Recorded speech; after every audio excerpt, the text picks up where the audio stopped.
Dari kawasan Catuspata Puri Buleleng, inilah Dewata Rondap. Laporan reporter 91,2 Nuansa Giri FM. Informasi akurat, seimbang, dan tidak memihak di seputar Bali, kami kemas dalam sajian Dewata Rondap.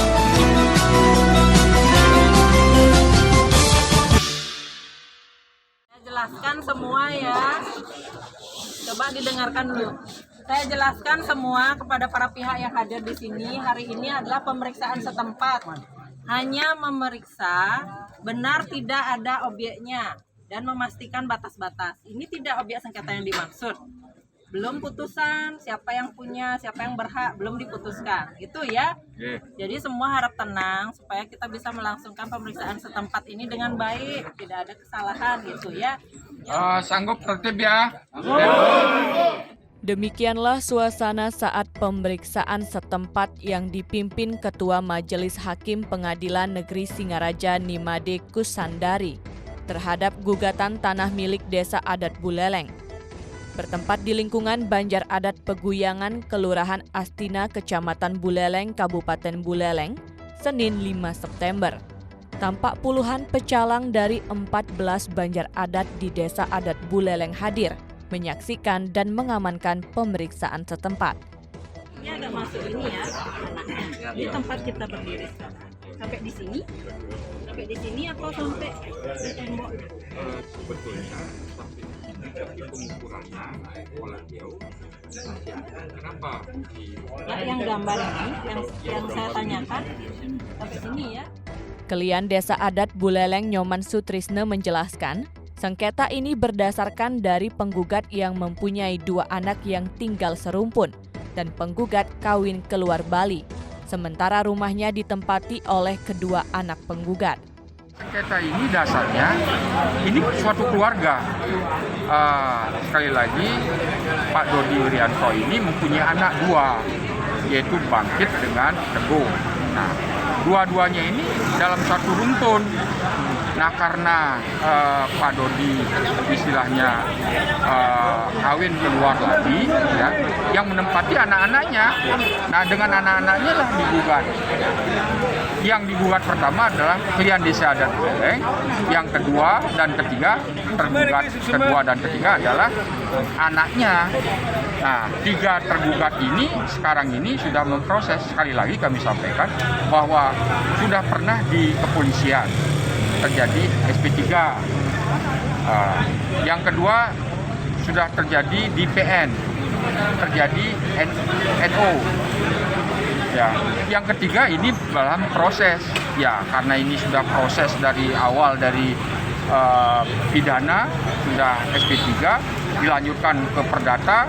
1 sudah ada hasilnya, yang kedua ini tidak tahu hasilnya apa. Pada prinsipnya kami akan tunduk pada aturan yang ada. Dengan catatan jangan sampai tanah desa adat semakin lama semakin berkurang. Kuasa hukum Desa Adat Buleleng Nyoman Sunarte mengatakan, ini merupakan lanjutan dari persidangan gugatan tanah Desa Adat Buleleng untuk memastikan bahwa memang betul ada objek sengketa yang disengketakan kedua belah pihak. Hanya memastikan bahwa ada lokasinya.